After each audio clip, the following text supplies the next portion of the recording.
sont connectés. Bonjour à tous. On a eu une petite panne technique due à une perte de connexion Internet. Vous savez très bien que c'est sur base de la connexion Internet que nous pouvons tenir cette activité. Tout de suite, c'est Monsieur Henri-Christian Longenja qui était en train de nous parler de l'importance de l'accès à l'information publique et les liens avec les droits humains. Nous allons lui repasser la parole pour reprendre très brièvement son intervention. Et il aura simplement 5 minutes avant que nous passions au deuxième intervenant du jour. Monsieur Longenja, vous avez la parole. Ok, merci maître et merci à tous les participants. Vous comprendrez que, comme nous disions, que l'information est vraiment importante parce que même ces pannes d'Internet, le peuple a le droit d'avoir accès à l'information. Et parmi les éléments de vos droits, si aujourd'hui on avait accès à l'information sur la question de la gestion du fibre optique en République démocratique du Congo pour avoir une connexion de grand débit, tout ça, donc vous voyez qu'on n'aurait pas vraiment ce genre de choses. Donc c'est aussi important que la population et les participants sachent que c'est aussi leur droit d'accéder aux informations. Et pour accéder aux informations, il faut aller demander. Et l'information permet d'assurer les contrôles citoyens. Et on pouvait même assurer les contrôles citoyens dans les dossiers de fibre optique. Alors, je disais brièvement que l'information, c'est la vie. Sans l'information, on ne peut pas lutter contre la corruption. Sans l'information, on ne peut pas parler de la gouvernance. Sans l'information, on ne peut pas parler de la participation citoyenne. Donc, sans l'information, il n'y a pas de vie. Et un pays qui n'a même pas d'information, ce pays est presque disparu. On l'appelle qu'il est dans le noir. Aujourd'hui, s'il n'y a aucune information qui filtre sur la RDC, on va dire que la RDC est dans le noir. Pour dire que l'information, c'est vraiment la gouvernance. C'est ça la gestion. Et on ne peut pas gérer sans avoir accès aux informations. Alors, et qu'aujourd'hui, lorsque nous parlons que la souveraineté appartient au peuple, voire même par rapport à l'article 5 de notre Constitution, cela voudrait dire que le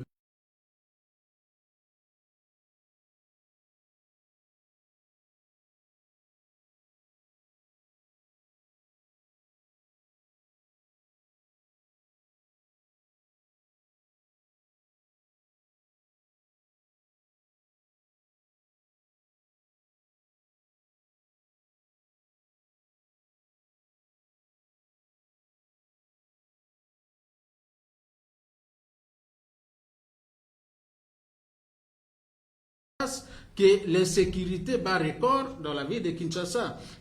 Pourquoi l'insécurité tous les jours on tue les gens à l'est du pays? Pourquoi les enfants sont kidnappés alors qu'ils sont en train de faire l'examen d'État, ainsi de suite. Donc, tout ça sont des informations liées à la sécurité et que c'est important aussi que la population sache. Parce que même pour se sécuriser, vous devez avoir des informations pour savoir que si ça tire de ce côté, c'est de cette direction qu'il faut passer. Alors, si vous n'avez pas ces informations-là, donc, comme je disais, quand on n'a pas d'informations, on est exposé à la mort et prophète Amos dit, au niveau d'Amos, dit, mon peuple périt par le manque de connaissances. Donc, l'information, c'est la connaissance. Alors, parlons des droits humains, comme je disais, l'information, l'accès à l'information, c'est un droit de l'homme fondamental. C'est vraiment un droit de l'homme fondamental et universel, sans lesquels vous ne pouvez pas protéger d'autres droits ni les défendre. Pour défendre les droits à l'éducation, vous devez avoir accès aux informations. D'abord, l'éducation elle-même, c'est aussi l'accès à l'information. Parce qu'on va envoyer les enfants à l'école dans des universités pour étudier. Et lorsqu'ils étudient, ils ont quoi comme connaissance, ils ont accès à des données, ils ont des informations comment sur la gouvernance mondiale, ainsi de suite. Et à ce moment, on dit quelqu'un qui a la maturité, il est docteur, il est licencié, parce qu'il a eu l'amalgame d'informations qui constituent pour lui toute une culture. Vous ne pouvez pas parler des droits à la santé si vous n'avez pas d'information.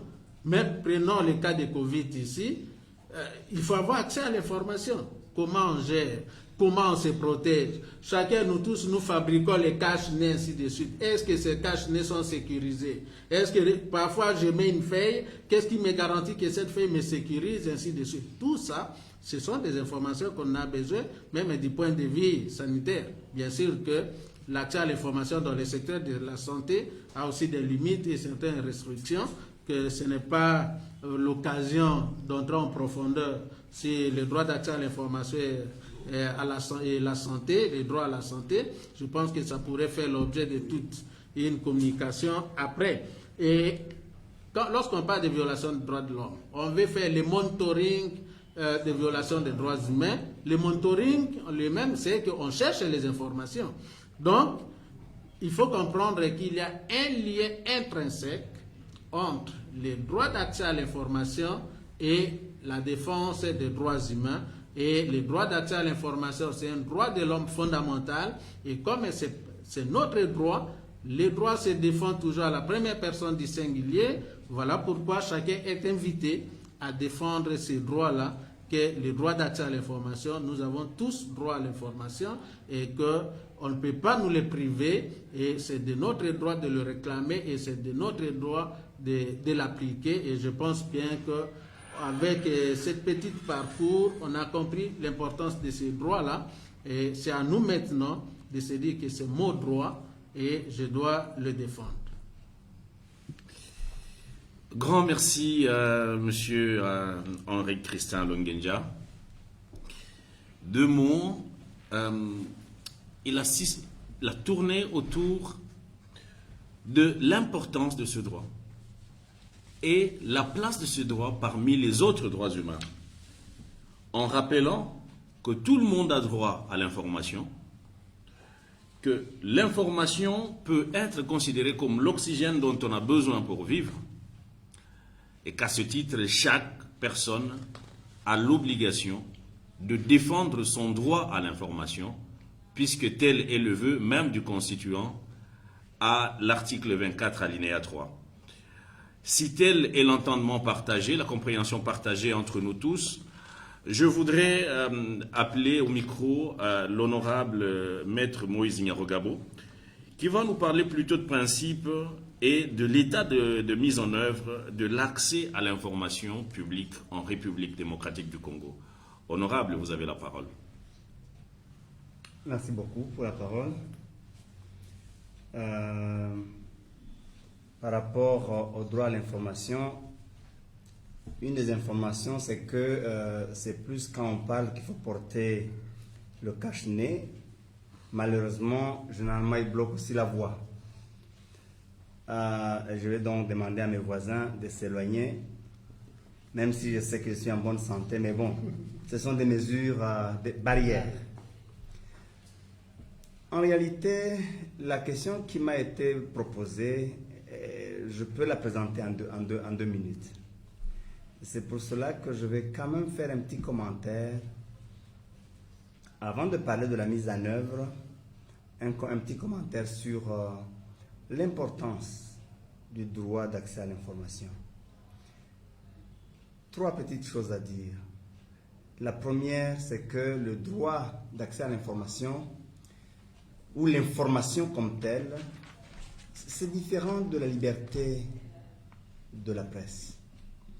La liberté de la presse, pour laquelle une loi existe, cette loi organise l'information que l'on garantit aux citoyens par des organes de presse, par des journalistes, des organes de presse publics ou privés qui cherchent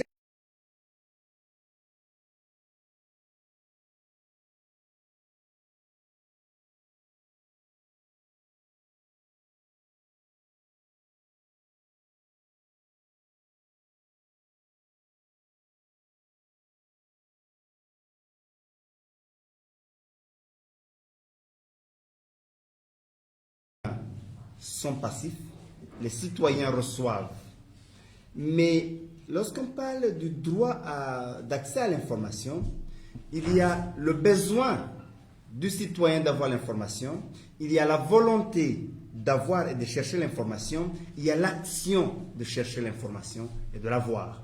C'est là la différence. Et les quelques principes sur lesquels je voulais revenir aussi, c'est que il n'y a pas de démocratie sans information. Qu'on ne vous trompe pas. Tous les pays qui sont qualifiés de démocratiques, c'est des pays où l'information circule.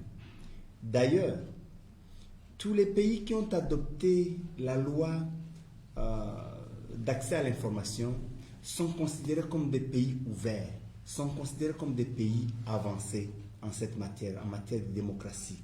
Et les pays qui n'ont pas cette loi sont considérés comme des pays qui font encore une gestion archaïque. Parce que la démocratie, c'est aussi la transparence. Il n'y a pas de transparence sans information. Et le grand ennemi de la transparence, même le grand ennemi de la démocratie, c'est le secret, c'est la discrétion. Il n'y a pas de redevabilité sans information. La redevabilité, c'est l'information. Et peut-être, en parlant de ça, je me souviens que je ne me suis pas présenté, même si le modérateur m'a présenté. Moïse Nyarugabo, je suis avocat, mais pour l'instant, j'ai un mandat public. Je suis député national. La redevabilité, c'est de savoir que vous avez reçu une mission et que vous devez rendre compte. Pour rendre compte, c'est de donner les informations.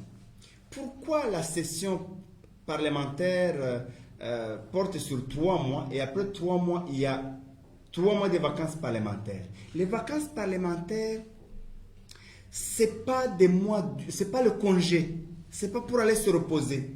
C'est pourquoi ça s'appelle vacances parlementaires. Ça veut dire que le député doit rentrer dans le fief, là où il a été élu, là où il a reçu le mandat, pour chercher les informations qui va revenir présenter au gouvernement dans un rapport des vacances parlementaires en rapport avec la situation de sa circonscription. Qu'est-ce que la population veut? Qu'est-ce dont elle a besoin? Qu'est-ce qui se passe? Qu'est-ce que le gouvernement doit faire? Et c'est sur base de l'information qu'on peut demander des choses au gouvernement. Un mot sur le rapport entre l'accès à l'information et les autres droits de l'homme. Juste, et je passe maintenant à la mise en œuvre. Vous savez, je prends juste quelques droits. Le droit à la vie. Le droit à la vie, généralement, on y met fin par les assassinats. C'est très rare que ce soit les homicides ou le meurtre volontaire, c'est surtout les assassinats. Pourquoi les assassinats? Que ce soit pour des raisons politiques, sécuritaires ou autres, c'est parce que les assassinats sont souvent discrets, sont souvent cachés. Personne ne vient vous dire, bon, la personne qui est morte hier, là, c'est moi qui l'ai tuée. Non. Pourquoi? Justement parce que le diable loge dans la discrétion, dans le secret. Et la torture, vous savez, la torture se fait toujours dans des coins les plus cachés, les plus discrets, où il n'y a pas de caméra. Pourquoi? La discrétion, le secret. Parce qu'on ne veut pas que l'information transpire. Parce qu'on sait que si l'information transpire, quelqu'un devra rendre compte, quelqu'un devra répondre. Donc, même pour que les autres droits soient assurés, ces droits-là, le droit à la vie, le droit, même les droits socio-économiques, il faut que l'information circule. Il faut qu'il y ait des mécanismes d'accéder à l'information. Alors, la mise en œuvre. La mise en œuvre de ce droit ne peut se faire que par une loi. Tout part par la loi. Tout commence par la loi. Il faut qu'il y ait une loi. Tant qu'on n'aura pas de loi, nous allons continuer à exprimer nos intentions, notre bonne volonté, notre passion, mais ce droit-là ne sera pas assuré, ne sera pas garanti. Pour que ce droit soit garanti, il faut qu'il y ait une loi. Il est arrivé que cette loi soit conçue, elle a été discutée, et j'ai eu la lourde charge, mais aussi le privilège de la porter. Je l'ai présentée, je l'ai défendue au Sénat. En ce moment-là, j'étais encore sénateur, lors du mandat passé. La loi a été examinée, elle a été adoptée par le Sénat, elle a été transmise à l'Assemblée nationale. C'est vrai, au Sénat déjà, elle a mis longtemps pour être adoptée. À l'Assemblée nationale, elle a mis encore plus longtemps. Mais la commission qui était chargée de l'examiner l'a examinée pendant de longs mois et finalement l'a adoptée, mais au niveau simplement de la commission.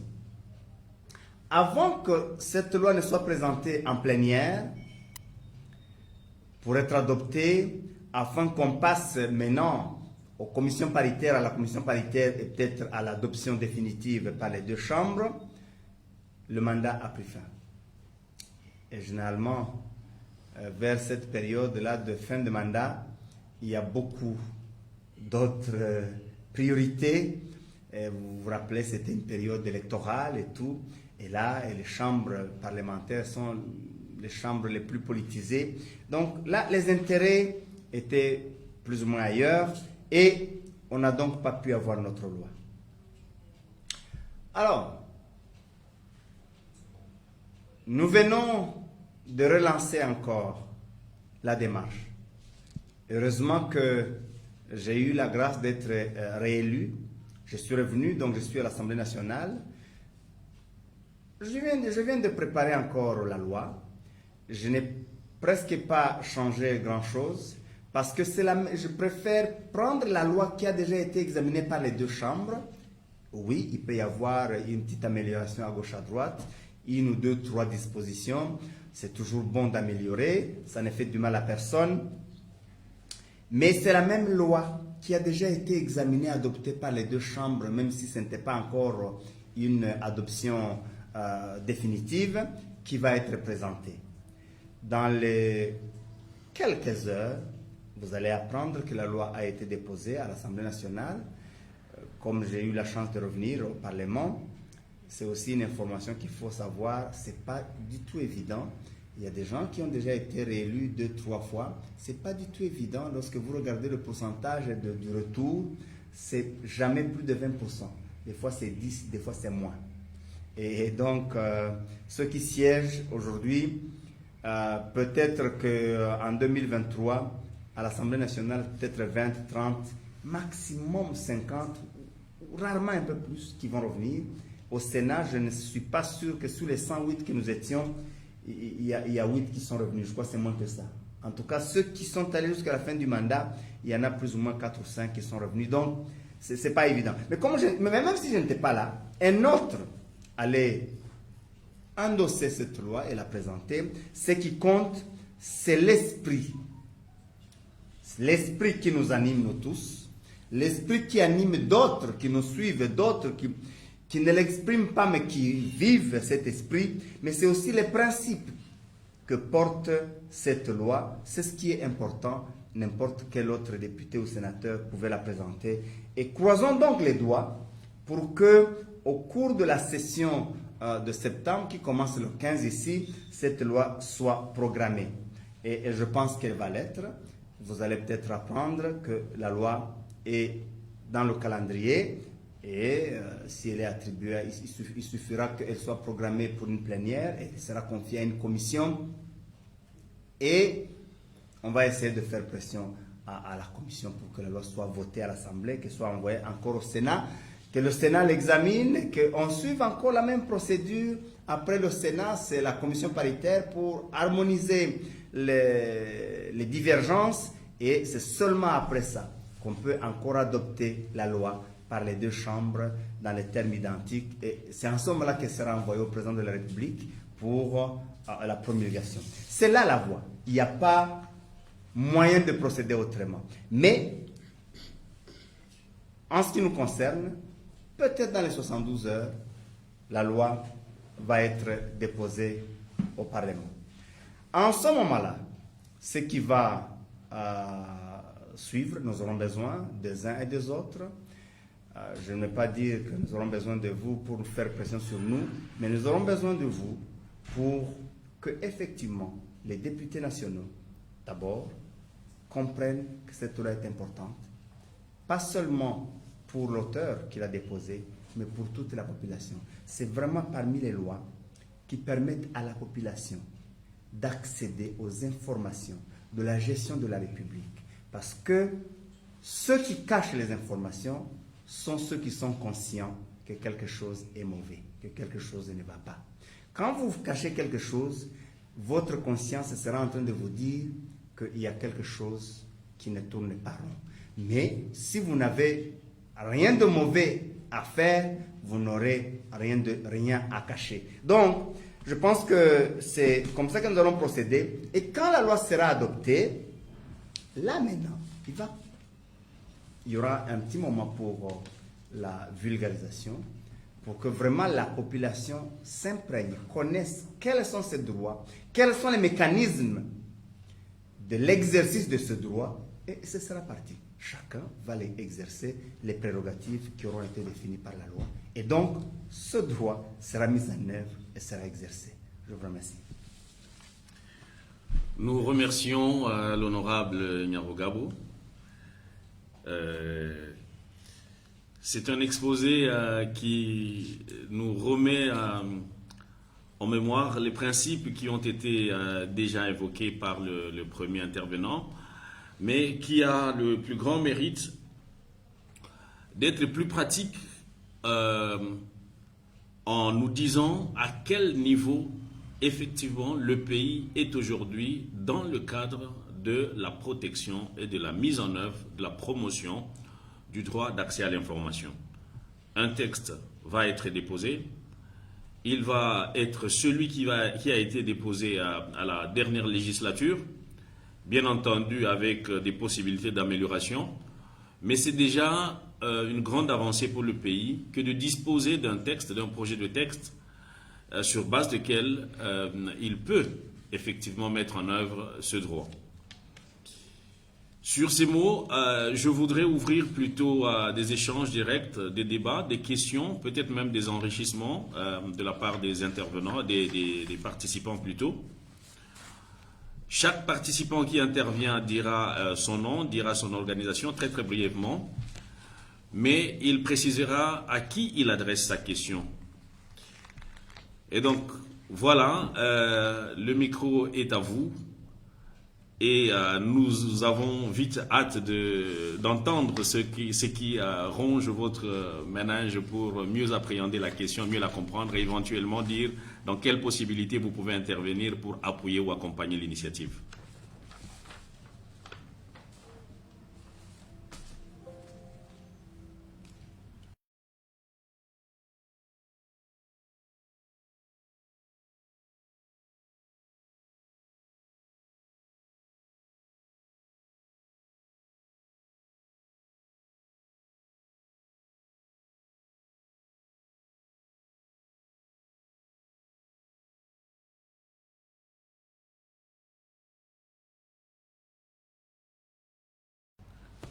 La procédure est telle que si vous voulez poser la question, il y a une icône d'une main qui représente une main à l'extrême gauche en bas de votre écran. Sentez-vous à l'aise d'y appuyer et vous serez directement mis en ligne pour que votre question, votre préoccupation soit rencontrée.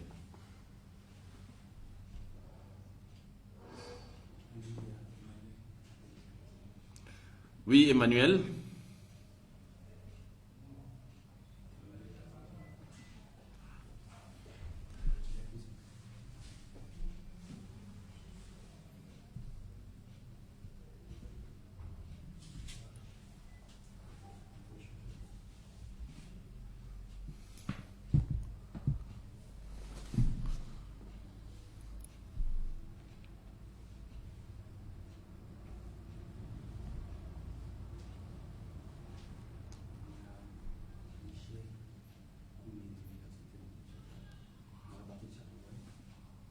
Ils sont en train de chatter.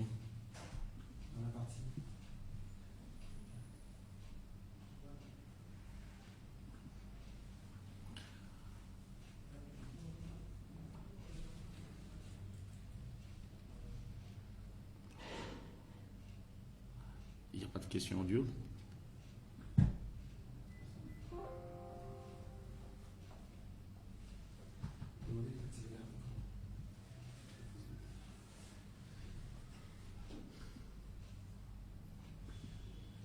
Oui, la partie contribution est ouverte.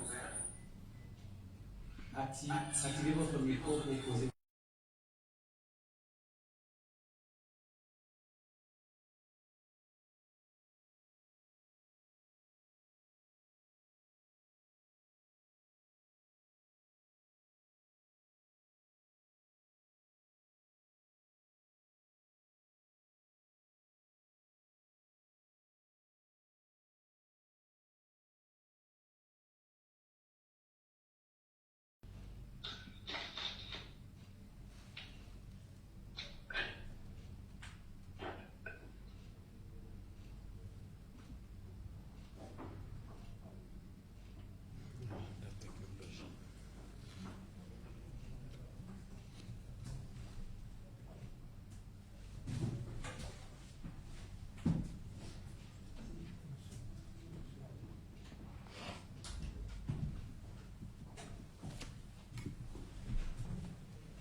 Il y a une question de Edmond Isouba qui adresse à l'honorable Niaougabo. Pourquoi 72 heures et pas aujourd'hui? Il y a une autre question à l'honorable Claude Niaougabo. Que doit faire concrètement la population congolaise pour l'aboutissement rapide de la loi sur l'information publique et quels sont les acteurs avisés? Merci, Félix Kazadi, École nationale de l'administration, RDC. Honorable, vous avez la parole. Merci beaucoup. La question que le premier intervenant a posée, tout est subjectif. Bon, pourquoi aujourd'hui et pourquoi pas demain, pourquoi pas hier? Mais c'est moi qui ai choisi pour deux raisons. Les quelques améliorations que j'étais en train de faire, je voulais me rassurer qu'elles sont terminées, mais aussi j'ai voulu quand même prendre quelques jours pour essayer de sensibiliser quelques personnes avec lesquelles nous allons partager cette tâche. Disons, parler déjà à certains des collègues, les préparer pour qu'ils soient déjà informés un peu plus. Ce genre de personnes vont aider même dans la plénière parce qu'ils auront compris, ils auront eu accès à l'information. Donc si quelques collègues savent exactement les tenants et les aboutissants de cette loi, ils vont être plus actifs en plénière et ils vont aider à ce que les choses avancent plus vite et vont bien animer le débat. Donc c'est juste pour moi de m'organiser au niveau de quelques collègues qui sont encore à Kinshasa, qui ne sont pas encore partis en vacances, mais aussi pour mon administration, juste finaliser les corrections et les améliorations. Et puis, mais la lettre, elle est déjà faite, donc, comme je le promets, dans les quelques jours, vous allez voir que je suis passé par l'Assemblée nationale pour déposer la loi. La deuxième question, c'est qu'est-ce que la population doit faire? Je l'ai dit dans l'exposé. D'abord, c'est de prendre conscience que cette loi, c'est vraiment pour la population. Bien sûr, pour les dirigeants aussi. Pour les dirigeants aussi, pourquoi? Si quelqu'un sait que ce qu'il est en train de faire sera connu, il fera un effort pour faire mieux, pour être un peu plus sage. Si tout le monde savait que l'acte qu'il va poser sera connu par tout le monde, il va prendre beaucoup de précautions pour que cet acte soit réfléchi, sensé. Donc, c'est aussi pour les dirigeants. Si ça peut déjà rendre sages les dirigeants, c'est tant mieux. Mais les grands bénéficiaires d'une telle loi, c'est la population. Donc, c'est déjà prendre conscience de l'importance de cette loi, de ce droit, et donc continuez à les réclamer. Continuez à vouloir l'avoir. C'est un droit comme les autres. Et on peut faire pression au Parlement. Il y a plusieurs moyens de faire pression au Parlement pour que cette loi soit examinée en priorité et qu'on ne vive pas ce qu'on a vécu encore, arriver encore à la fin des mandats avant que cette loi ne soit adoptée. Et donc, si les députés nationaux, les sénateurs savent que cette loi est vraiment attendue par la population, ils vont aussi réfléchir par 2 fois avant de traîner les choses en longueur. Voilà comment je pouvais répondre à cette question. Merci, honorable. Une autre question? Une intervention, un enrichissement?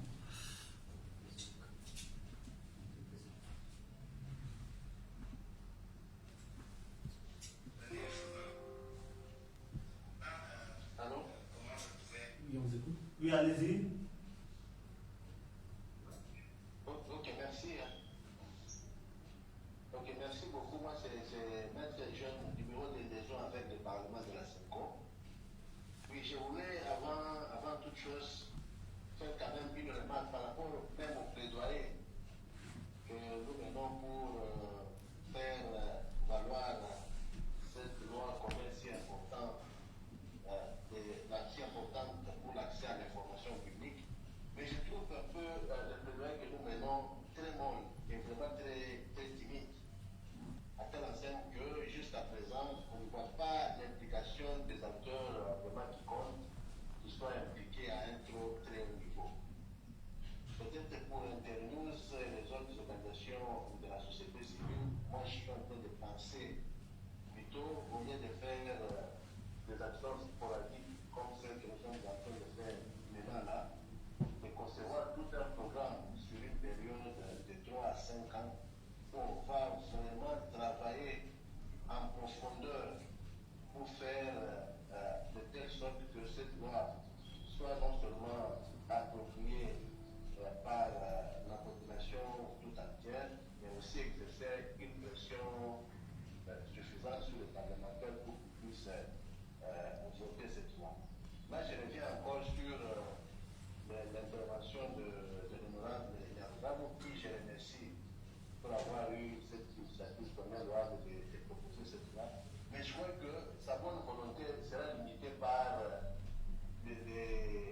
comment je peux dire, la mainmise des structures ou bien des règlements politiques qui peuvent ne pas se retrouver dans cette loi et exercer une pression négative sur leurs membres pour qu'ils puissent la voter. On a agi lors de la législation passée, la loi bien votée au Parlement, au Sénat, mais arrivée au Parlement, cette loi a été bloquée par les députés qui n'avaient aucun intérêt à ce que la loi d'accès à l'information soit votée. Mais moi, vous avez dit de même, lorsqu'on est adepte du secret, on ne voudra jamais avoir une loi qui permette à ce que tout le monde ait accès à l'information. C'est la préoccupation que je me pose ici, comment faire pour contrôler ces présenteurs de règlements politiques qui peuvent empêcher à ce que la loi ne puisse passer. Peut-être la pression pèse ne suffira pas, mais il faut aussi la volonté politique au sein des règlements politiques pour faire adopter cette loi. Merci pour votre question. Elle a un double volet. Le volet plaidoyer et le volet côté pratique, toujours dans le cadre de la mise en œuvre. Je vais, comme vous l'avez vous-même structuré, commencer par le côté plaidoyer, qui est porté par le collectif 24. Et donc, monsieur Henri-Christian Longuedja va répondre tout de suite. Et puis, il sera suivi directement par l'honorable Nyarugabo. Merci. Vous avez la parole. Ok, merci maître. Je pense bien que le plaidoyer n'est pas timide.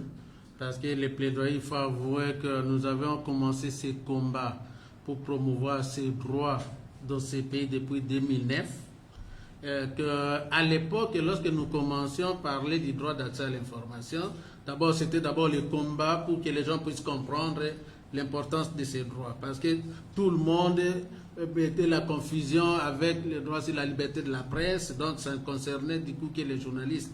Alors il fallait vraiment des sensibilisations pour que les gens comprennent que c'est un droit qui touche à toute personne et non seulement à des journalistes. Et vous comprendrez qu'il va dire, ben, pourquoi depuis 2009 jusqu'à aujourd'hui, on n'aboutit pas. Non, mais il y a suffisamment des avancées et que je pense que le PLP, voire même Senko, s'il a rejoint l'équipe, c'est pour dire que le plaidoyer porte. Parce que si avant c'était Amicus, après Codod, et puis Collectif 24 est venu prendre la barque, et qu'on a impliqué tout le monde, Senko, tout ça, c'est parce que le plaidoyer porte, et que si le plaidoyer ne portait pas, la loi n'allait même pas passer en 2015. Lorsqu'on mène un plaidoyer, on a un objectif, un résultat à atteindre, mais le temps et le moment ne dépendent pas de vous. Parce que le plaidoyer, c'est pour obtenir une décision, mais la décision ne vient pas de vous. Mais on ne peut pas dire que c'est timide, parce que si avant, on ne parlait pas du droit d'accès à l'information, vous voyez notre Constitution, article 24, alinéa 2, parle, toute personne a droit à l'information, mais vous allez voir que des lois ou des textes pris par notre Parlement, le même Parlement, depuis 2011, commence à utiliser déjà l'expression droit d'accès à l'information. L'expression qui ne s'employait pas déjà ici en RDC. Et que partout maintenant, tout le monde commence à parler de ces droits. Vous voyez, ça a embarqué. Lorsque nous avons commencé les plaidoyers, on était avec l'ambassade des États-Unis, le PNID, et puis aussi ça, Internews est venu, tout ça. Donc, si ça arrive à embarquer plus de partenaires, c'est pour vous dire que le plaidoyer porte et il n'est pas timide. Ce qui est vrai, que le Congo est vaste et que nous voulons qu'on puisse sentir cette mobilisation populaire, que la population s'approprie de ces droits-là pour dire que c'est de notre droit et que nous devons réclamer et que nous devons le vivre. Bon, là, on peut parler un peu de timidité parce que c'est lié aussi à des moyens, parce que s'il faut parcourir les pays, organiser les webinaires, mais non, ce n'est pas gratuit parce que c'est encore de l'argent. Vous vous connectez parce que vous avez des mégas. Mais la population, là, s'il n'a pas de mégas, il va se connecter comment? Pour suivre ce que nous disons. Lorsqu'on passe dans les médias dans nos pays, c'est toujours de l'argent, ce n'est pas gratuit. Et même si vous avez l'opportunité de passer dans les médias, mais il faut avoir du courant. Vous pouvez passer dans les médias, mais qui vous rassure que dans un pays ou une ville comme la RDC, on vit dans le noir, que les gens vont vous suivre, ça demande aussi des rencontres, des mobilisations de proximité, des rencontres physiques, mais tout ça, ça a un coût. Mais je ne pense pas que la campagne soit vraiment, les plaidoyers soient timides, parce que les autorités sont bien informées. Les autorités sont bien informées. Et voire même quand, je sais que l'honorable va entrer en profondeur, lorsqu'il demande la volonté, mais la volonté est là. Parce que même à l'époque, il faut savoir qu'une loi est votée toujours par la majorité. Si au niveau du Sénat à l'époque, ça a été voté, au niveau de l'Assemblée nationale, pour qu'on puisse voir même la lignée et commencer à faire des études, tout ça au niveau des commissions, mais c'est toujours la majorité, c'est toujours la même famille politique. Donc je ne pense pas que la volonté ne soit pas là.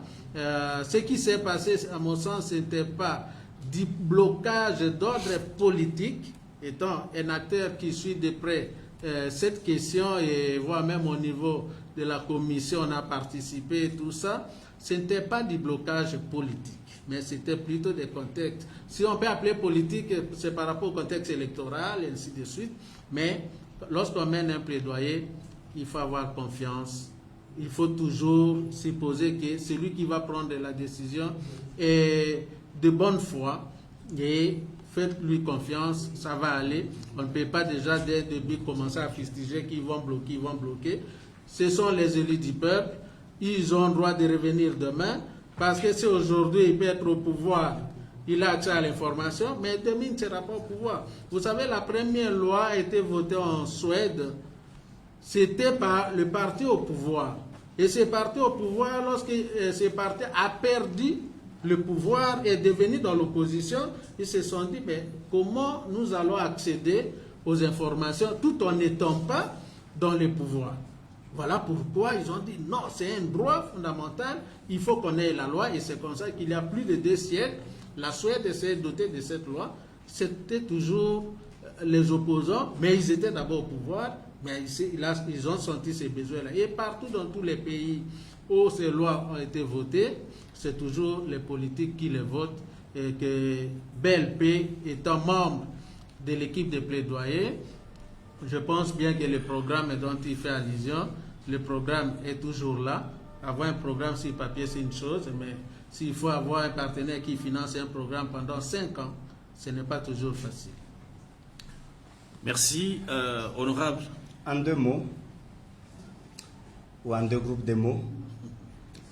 Le premier, c'est que je suis d'accord avec lui qu'il faut, en fait, l'idée que je retiens de ce qu'il a dit, c'est qu'il faut faire un peu plus.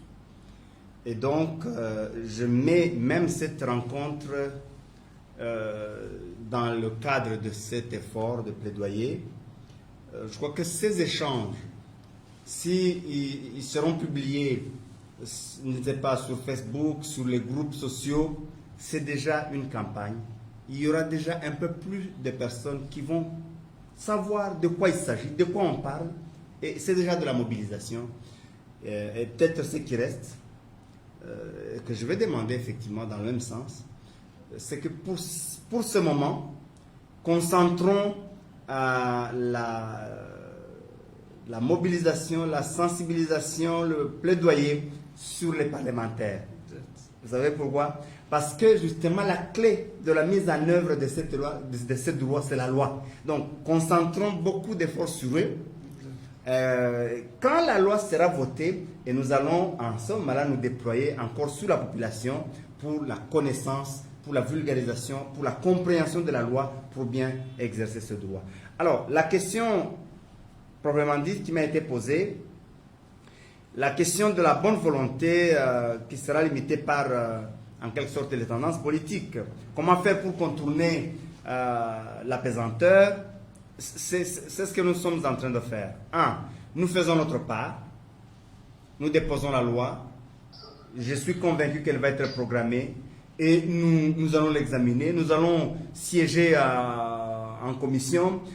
Une autre chose que vous pouvez faire, la société civile, vous pouvez vous mobiliser, vous vous faites inscrire au niveau du Parlement pour assister à l'examen de cette loi au niveau des commissions, c'est permis. Et vous pouvez avoir droit à la parole, vous n'aurez pas droit au vote, mais vous aurez droit à la parole.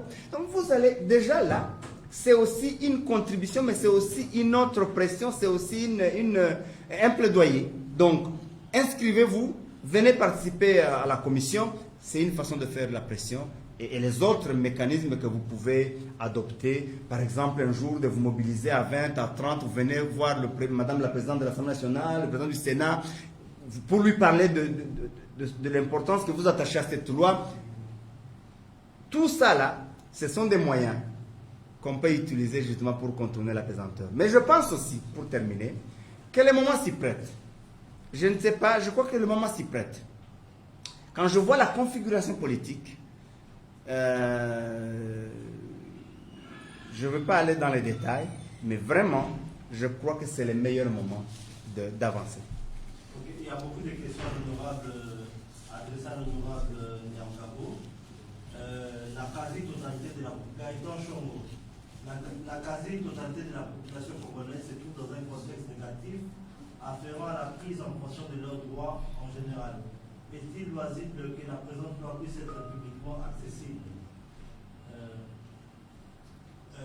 Rodi Kembolo, quelle est votre motivation ou mécanisme mis en place pour que le projet de loi puisse suivre le processus normal devant le Parlement jusqu'à sa promulgation?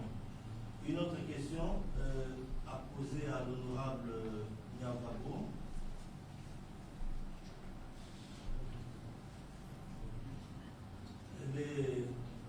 Voilà. Bon, quand on parle de l'information publique, à quoi fait-on allusion concrètement? Clairement, s'il vous plaît. Nice texte. Voici ma première question. Quand on parle d'information publique, à quoi fait-on allusion concrètement?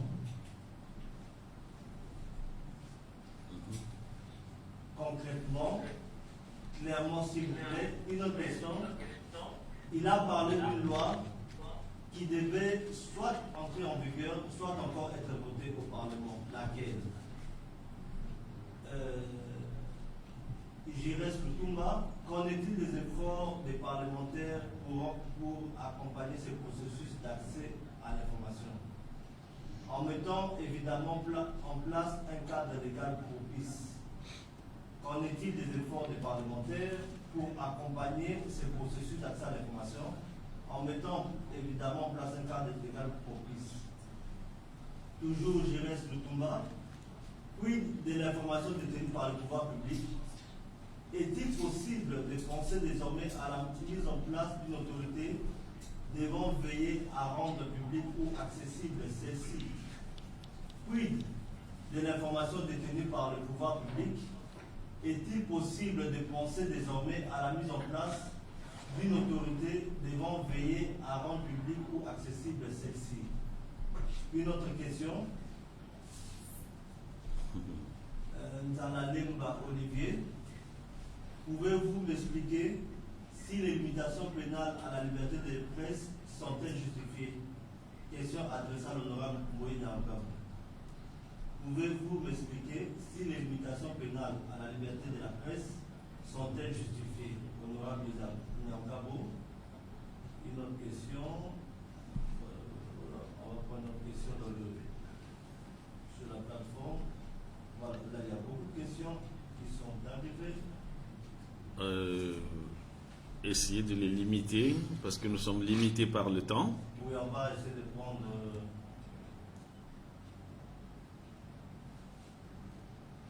Et puis il faut donner le temps aussi à l'honorable de répondre, sinon on risque... Oui, possible. C'est Saïd de l'ONG Citoyen Vert. Ma question s'adresse à Maître Nyangabo.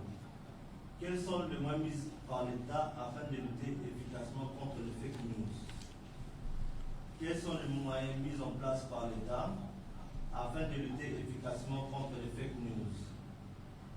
Une autre question, Michael Koulé de l'Université protestante du Congo.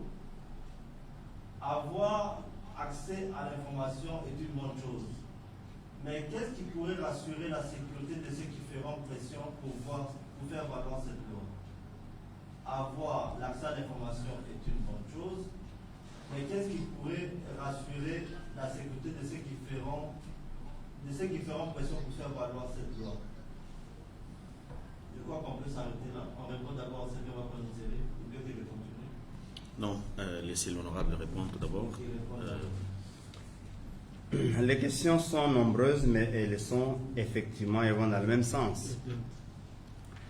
La première question, lorsqu'on parle de comment on peut rendre public ou la loi publiquement accessible, si j'ai bien compris, cette loi, aussitôt qu'on la présente au Parlement, elle rentre dans le domaine public. Elle peut déjà être publiée, même la proposition de loi, avant même d'être votée, elle peut déjà rentrer dans le domaine public. C'est-à-dire que tout le monde peut y accéder, peut la lire, on peut déjà la mettre en ligne. La proposition, elle peut déjà être accessible. Lorsqu'elle va être votée, naturellement, elle va être publiée au journal officiel. Là encore, elle rentre dans le domaine public. Il y a quelqu'un même qui a posé la question en disant c'est quelle loi qui doit être votée et celle qui doit être promulguée. Je pense qu'on parle de deux lois, c'est la même loi mais à deux époques différentes. On a parlé d'abord de la loi qu'on a introduite au Sénat dans le mandat passé, qui a suivi le cheminement jusqu'au jour où elle devait pratiquement être votée par les deux chambres et être promulguée, et le mandat s'est terminé avant que cela n'arrive. Donc c'est en fait une proposition de loi qui était encore au niveau du vote des chambres, de chaque chambre. C'est pourquoi on la reprend. C'est pourquoi on reprend le processus. Et le processus sera celui de passer par l'Assemblée nationale, puis le Sénat. Et c'est seulement quand les deux chambres l'auront voté en des termes identiques qu'elle va être transmise au président de la République pour promulgation. Et c'est le schéma de toutes les lois qui sont votées. Alors, ma motivation pour introduire la loi, c'est exactement la même motivation que tous ceux qui se battent pour ce droit ont. Nous pensons qu'on soit de l'opposition, qu'on soit de la majorité, l'accès à l'information aide les citoyens à connaître ce qui se passe dans leur pays, comment ils sont gérés, mais aussi à connaître leurs droits, mais aussi à exercer en quelque sorte des pressions sur leur pouvoir, à demander des comptes, à exiger les dirigeants à être redevables. Tout ça, il faut avoir l'information. Et cette loi, c'est juste le mécanisme de comment les citoyens peuvent demander des informations au pouvoir public et même aux organismes privés, c'est réglementé, comment ils peuvent demander ces informations, comment ils peuvent les obtenir et comment ils peuvent les utiliser. Mais aussi, cette loi prévoit des limites. Quelles sont les informations qui ne peuvent pas être divulguées, qui doivent rester dans le domaine du secret, par rapport, par exemple, à la sécurité nationale, ainsi de suite, pour combien de temps, et voilà, c'est ça. Donc, je crois que c'est la seule motivation, elle est pure, c'est pour qu'effectivement nous puissions limiter les domaines du secret. Je vais donner un exemple. Le jour où nous aurons une loi d'accès à l'information, si cette loi est bien observée, si cette loi a des effets sur la gestion publique, nous allons réduire du coup peut-être de 80% la corruption et les détournements. Parce que la corruption et les détournements n'ont que le secret pour protection, pour base. C'est ce qui alimente, c'est ce qui aide, c'est ce qui couvre. Donc le jour où nous avons cette loi, si vraiment elle est observée, nous réduisons d'un grand pourcentage la corruption et les détournements. Mais les autres mots aussi. Alors, quelqu'un a posé la question, lorsqu'on parle de l'information publique, à quoi fait-on allusion? Je pense que les amis qui ont fait ces feuillets ont répondu à ça, je lisais. Ils ont même dit cette disposition constitutionnelle comprend deux dimensions du droit à l'information, à savoir au sens passif. Au sens actif, c'est le droit qu'a toute personne de rechercher et de requérir l'information à son initiative propre auprès des services publics ou de tout particulier détenant une information d'intérêt public. Voilà, donc l'information est déjà dans le feuillet qu'il faut disparaître, qu'il faut faire plutôt circuler, qu'il faut faire passer même sur les lignes. L'information publique, c'est l'information qui est détenue par un agent public, mais ou alors une information qui est détenue même par un particulier, mais une information d'intérêt public. Quid les efforts des parlementaires, nous allons les mettre à l'épreuve lorsque nous allons soumettre la loi. Mais je pense qu'il y a beaucoup de députés, je n'ai aucun doute, qui seront très contents de voir cette loi être votée. Parce qu'effectivement, les députés ont besoin de l'information pour faire le contrôle parlementaire, mais ils ont besoin de l'information pour mettre à l'épreuve les actions du gouvernement. Alors, quid de l'information détenue par le pouvoir public? Est-ce qu'il ne faut pas créer une autorité chargée de veiller sur... Cette question est en discussion. Certainement, elle va revenir aussi au niveau du Parlement. Il y en a qui estiment qu'il faut d'abord qu'on vote la loi avant de créer un organisme ou un établissement public qui sera... Parce que beaucoup de lois ont été votées avec cette disposition de créer un organe chargé de mettre cette loi en application. Et généralement, ça demande des frais, ça demande de revoir le budget, il y a d'autres accointances. Il y en a qui estiment que si nous votons la loi, si la loi est votée, et ce sera peut-être plus facile si on ne crée pas des organes ou une autorité particulière que déjà toutes les autorités, le gouvernement et même les autres organes de l'État vont la mettre en application. La discussion est encore en cours et d'ailleurs, avant que la loi ne soit votée, on a besoin de vos avis aussi. Les moyens mis en place par l'État pour lutter contre les fake news, cette question est sous examen. Si j'ai bonne mémoire, je crois qu'il y a une proposition de loi sur les... comment on appelle sur la cybercriminalité. Il y a une proposition de loi que nous allons certainement examiner maintenant aussi.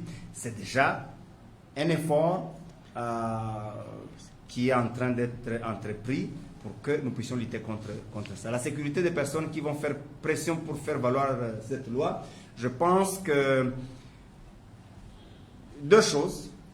La première, nous continuons à nous battre pour que vraiment notre pays soit un état de droit. C'est une bataille qui va continuer. Ça ne va pas se limiter, ça ne va pas s'arrêter un jour. C'est un combat permanent. Mais la deuxième chose, c'est que ceux qui vont faire pression, ceux qui vont faire des plaidoyers, doivent aussi faire attention pour ne pas violer les lois. Et d'ailleurs, je réponds au même moment pour terminer à celui qui a parlé des limitations pénales à la liberté de la presse. Cette question, c'est aussi un débat permanent. En fait, la question se résume en ceci. Est-ce que le journaliste, parce que nous parlons de la liberté de la presse, est-ce qu'il a le droit de tout faire et de tout dire? Parce qu'il y a aussi la vie privée que l'on doit protéger. Ça veut dire que même lorsqu'on a la liberté, lorsqu'on a le droit, il faut se mettre en tête que ce droit se limite là où commence celui d'un autre. Et donc, autant nous parlons de la dépénalisation des délits de presse, autant nous devons aussi professionnaliser notre presse pour que justement ce soit une presse qui travaille dans le respect des droits des autres et non, c'est beaucoup de choses que nous vivons, que nous voyons tous les jours. Voilà. On va prendre peut-être une dernière série. Non, c'est juste un petit mot par rapport à la question de la sécurisation. Je pense bien que si la loi est votée et promulguée, cette question est prise en compte parce que la loi elle-même prévoit des dispositions comment sécuriser des gens qui donnent des informations et voire même ceux qui les demandent. Il y a combien de questions qui restent? On va prendre 5. Ce sera les dernières parce que nous sommes largement en retard.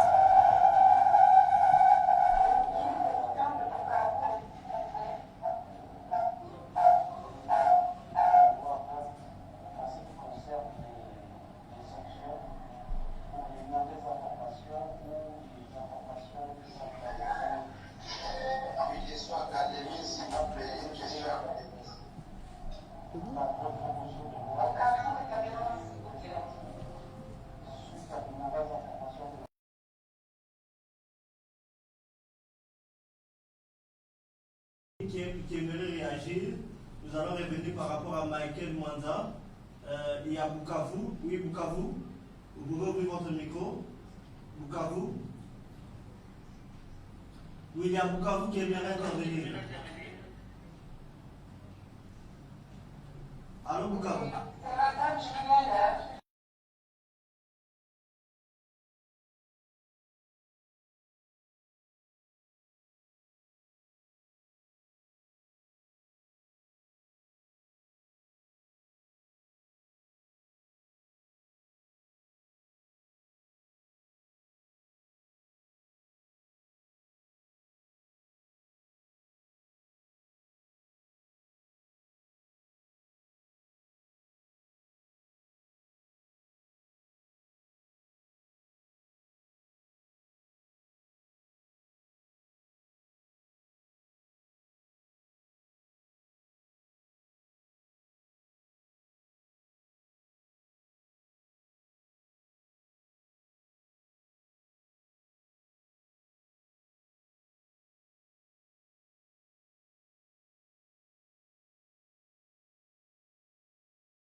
et booster le vote de cette loi. Parce que pour ce qui est de notre expérience à Bukavu, il faut dire qu'il y a beaucoup d'activités publiques qui se passent.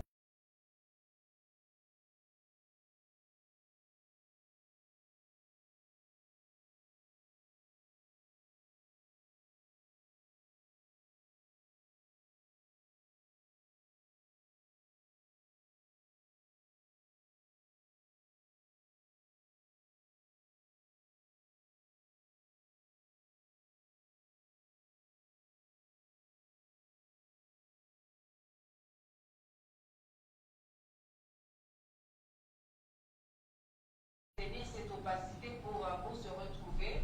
Et donc, de notre côté aussi, on ne sait pas vraiment jouer ce rôle de contrôle-là démocratique. Merci, madame. Votre question est déjà bien entendue. Si vous y mettez trop de détails, vous risquez de perdre l'interlocuteur sur l'élément sur lequel il doit se focaliser pour vous répondre. Merci pour la question. Kalemi, il y avait une question de Kalemi. Oui, Kalemi, si vous m'écoutez, ouvrez le micro. Oui, je vous écoute. C'est Jacques Boissin. Je suis journaliste correspondant de la télévision en province de et directeur de la radio Nega News ici dans la ville de Calais. En fait, j'ai une petite question. D'ailleurs, je félicite l'honorable Moïse Nyarugabo pour son exposé. Pour cette loi, une loi tellement importante pour nous, journalistes. J'ai une petite question de blanchissement que je voulais poser à l'honorable Moïse Nyarugabo. En fait, nous qui travaillons dans des provinces, des fois on a des difficultés à accéder aux sources publiques, aux informations publiques. On a, par exemple, j'ai un élément que je vais traiter avec un ministre. Et quand je parle le voir, le ministre me dit qu'il n'est pas disponible à me recevoir. Il faut qu'il y ait l'autorisation du gouverneur. Et quand vous essayez de chercher le gouverneur aussi n'est pas joignable. Et dans ce cas, alors que l'information était pertinente, importante pour la communauté. Dans ce cas, je voulais savoir qu'est-ce qu'il faut faire. Est-ce qu'il faut laisser l'information sans la diffuser? Est-ce que il faut continuer avec des démarches? Voilà un peu. Je voulais juste savoir des éclaircissements sur cette petite question-là. Merci. Merci. Merci Kalemi. Nous allons quelques questions. J2, cette loi va-t-elle contraindre les entreprises publiques à mettre à la disposition du public des informations publiques? Cette loi va-t-elle contraindre les entreprises publiques à mettre à la disposition du public les informations publiques? Souvent, nous sommes butés à ces difficultés de la collecte des informations.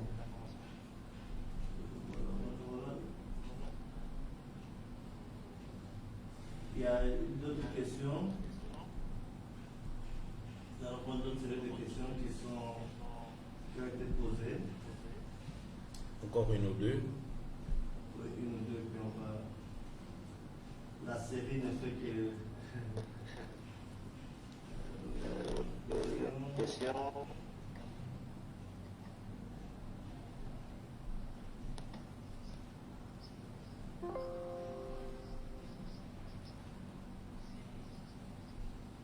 Ma question est, il a soulevé quelques questions, il a effleuré quelques points.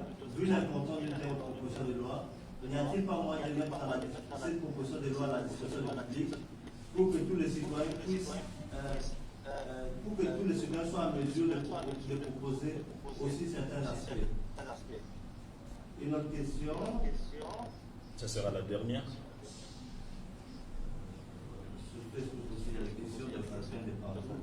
Personnellement, j'estime que les droits à l'information publique doivent marcher ensemble avec la réforme de la presse. pour donner à cette profession plus de poids qu'aujourd'hui.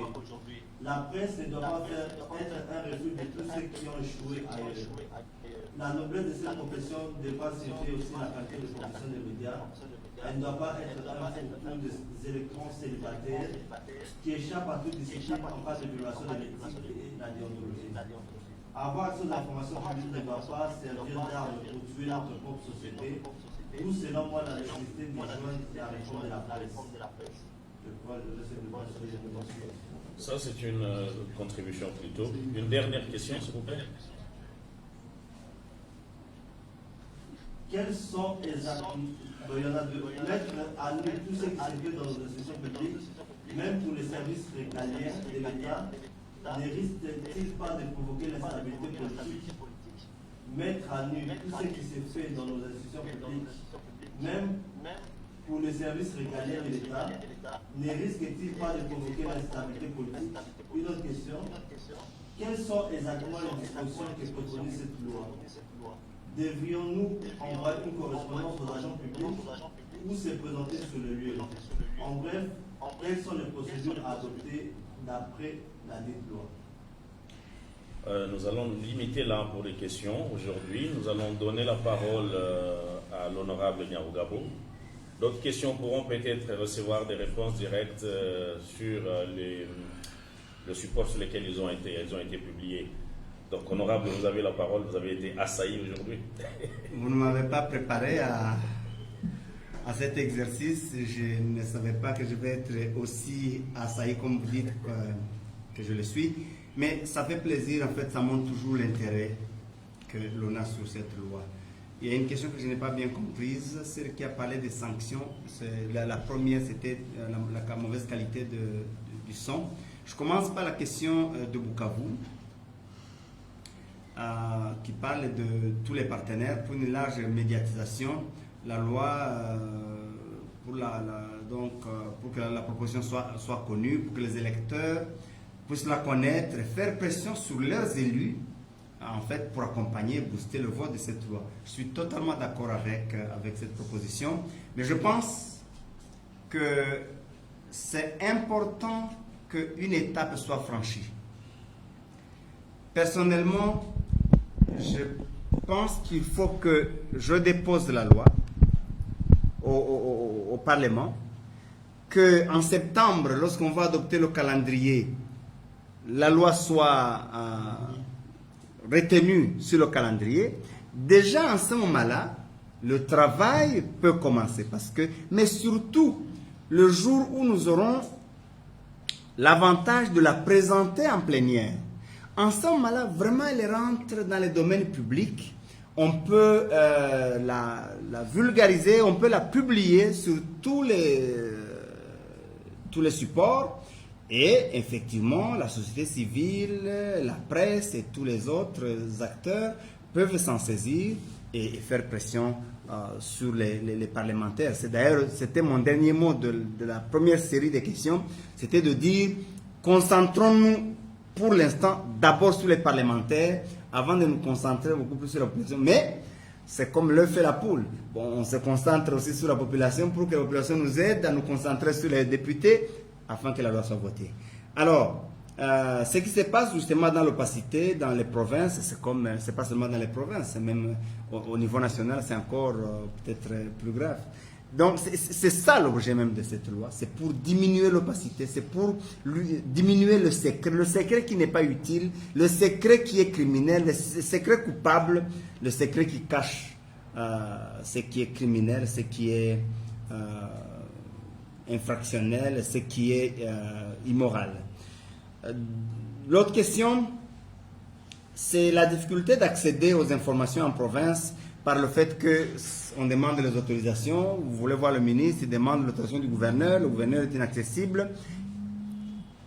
Prenez en mal votre patience. Justement, cette loi vous donne des mécanismes, comment vous devez faire, à qui vous allez vous adresser, comment vous allez vous adresser, quels sont les délais dont il dispose pour réagir. S'il ne réagit pas, qu'est-ce qu'il faut faire, à qui il faut s'adresser, à qui il faut adresser le recours. Ce sont ces mécanismes exactement que organise cette loi. Alors, cette loi va-t-elle contraindre... Donc, je ne veux pas rentrer dans la loi aujourd'hui, parce que la primaire, elle est réservée à l'Assemblée nationale. C'est après qu'on peut faire des débats maintenant sur le contenu de la loi. C'est pourquoi vous voyez que je ne réponds pas sur base des articles. Il y a un article qui dit ceci. Non. Cette loi va-t-elle contraindre les entreprises publiques à mettre à disposition du public les informations? C'est exactement ça. Les entreprises publiques, nous disons que même les privés, mais qui détiennent des informations d'intérêt public, seront concernés par cette loi. Donc, les entreprises publiques, naturellement, mettre à disposition du public la loi pour que les citoyens, la dernière question là, je n'ai pas bien compris. Oh oui, bon, je crois que j'ai déjà répondu. À un moment donné, nous allons vraiment la mettre à la disposition de tout le monde, sur par tous les moyens, et nous allons attendre justement, pendant qu'elle sera en train d'être examinée, on va rouvrir les débats, et en ce moment-là, on va rentrer dans les articles, dans le contenu, pour avoir des améliorations, pourquoi pas. Et c'est pour cela que j'ai demandé à la société civile, et surtout aux partenaires qui sont ici, et d'autres, de se joindre à nous, pour encore beaucoup plus d'améliorations au niveau de l'examen de la loi. Il y a quelqu'un qui a parlé d'améliorer la profession du journalisme. C'était effectivement une contribution, ce n'était pas une question, et je suis d'accord avec lui. Je pense qu'il y a un travail à faire de ce côté-là aussi. Et la dernière question, si on met à nu tout ce qui se fait dans les institutions publiques, dans les services régaliens, est-ce que ça ne va pas créer de l'instabilité? Non, vous n'avez pas à vous inquiéter, nous y avons pensé. Il y a une disposition, d'ailleurs, on a eu une critique à ce sujet, il y a une disposition qui limite les matières pour lesquelles l'information ne peut pas être divulguée. Donc, il y a une disposition qui traite des exceptions à cette loi. La grande critique que nous avons eue justement dans le débat, c'était que nous avons érigé beaucoup d'exceptions, que ça risque d'annihiler même l'objet de la loi. Donc, on a pensé à ça pour ce qui concerne la sécurité publique, la souveraineté de l'État et d'autres questions sensibles. On a prévu une disposition qui met ces questions hors d'accès ou hors d'atteinte. Voilà, je peux m'arrêter là. Merci.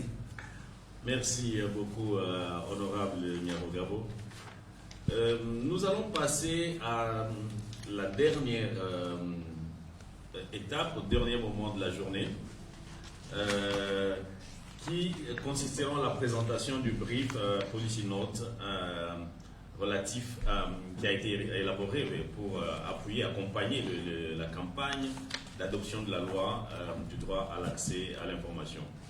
Mais juste quelques minutes avant, donc, je voudrais voir si le collectif 24 a un petit mot à ajouter à ce que l'honorable a dit. Bon, je pense bien qu'on ne peut pas ajouter trop de mots parce que le référent de cette loi, c'est l'honorable. Et que vous voyez pourquoi nous ne voulons pas vraiment trop intervenir parce que c'est lui. Et que l'humanité tout entière notera que cette loi-là, c'est lui en République démocratique du Congo et que lorsqu'il intervient, il faut lui laisser la primeur d'orienter les choses. Mais juste des choses que nos participants doivent comprendre, que ce droit-là, c'est un droit universel, qu'aujourd'hui, il est reconnu par l'Union africaine, et ce droit-là est reconnu par l'UNESCO et que la RDC fait partie des États membres de l'UNESCO. Et pas plus tard que cette année, l'Assemblée générale des Nations unies vient prendre une déclaration. Je l'ai, mais les numéros m'échappent. Je pense que si je fouille mon laptop, je vais avoir les numéros parce que j'ai la déclaration de l'Assemblée nationale, pardon, l'Assemblée générale des Nations unies, qui ont adopté ces droits-là. C'est pour dire que c'est un droit universel maintenant qui s'impose aux États, parce que les États vont de plus en plus vers l'ouverture que vers la fermeture. Et la clé d'ouverture, c'est la loi d'accès à l'information. Voilà pourquoi les Nations Unies, tout comme l'UNESCO, tout comme l'Union africaine, insistent à ce que les États se dotent de cette loi-là. Et la RDC étant partie prenante, je pense que chaque année devra faire un rapport sur les niveaux d'application du droit d'accès à l'information en RDC, et que nous, la société civile, on devrait élaborer de temps en temps les rapports alternatifs quant au respect de ces droits-là. Donc c'est une invitation à tous les collègues de la société civile de veiller à cela, parce que nous devons élaborer un rapport alternatif. Et la date du 28 septembre de chaque année est reconnue comme une journée universelle d'accès à l'information. C'est reconnu par l'Union africaine, c'est reconnu par l'UNESCO, et que cette année, c'est voté par l'Assemblée générale des Nations unies. Donc, on doit pouvoir se préparer pour célébrer cette journée.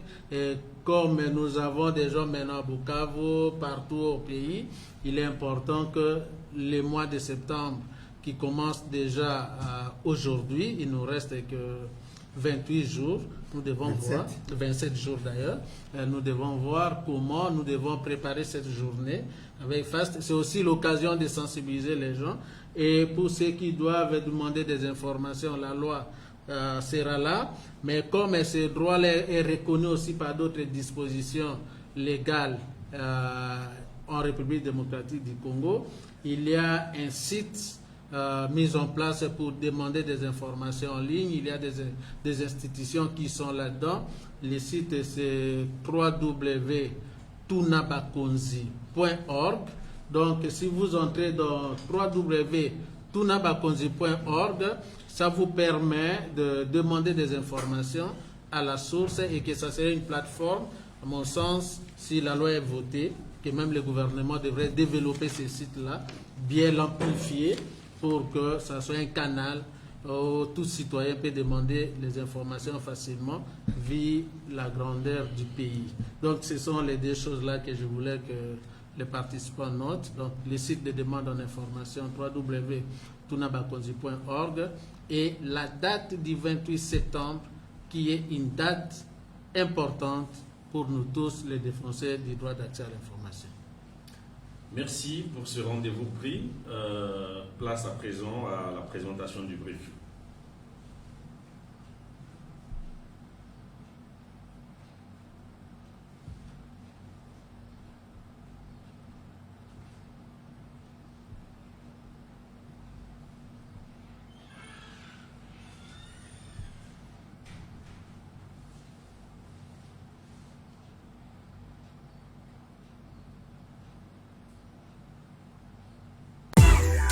L'accès à l'information publique en RDC. Qu'est-ce que l'accès à l'information publique? C'est un droit reconnu à tout citoyen d'obtenir les informations, documents ou données produits ou détenus par les institutions publiques. Pourquoi est-il important? L'accès à l'information publique permet un meilleur contrôle de l'action gouvernementale, un renforcement de la transparence dans la gestion de l'État et des institutions publiques, une responsabilisation accrue des fonctionnaires et des élus, les renforcements de la confiance entre l'administration et les administrés. L'accès à l'information publique est un droit humain. Par exemple, dans les domaines de la santé, grâce à l'accès à l'information sur les statistiques sanitaires, les citoyens peuvent mieux se protéger des épidémies et la santé de la population sera donc préservée. De la nécessité d'une loi d'accès à l'information publique en RDC. L'absence d'une loi d'accès à l'information publique en République démocratique du Congo ne permet pas aux citoyens d'accéder facilement à l'information détenue par les institutions publiques et encourage ainsi les actes de corruption. Une loi spécifique incitera les institutions publiques à mettre en place des procédures et des mécanismes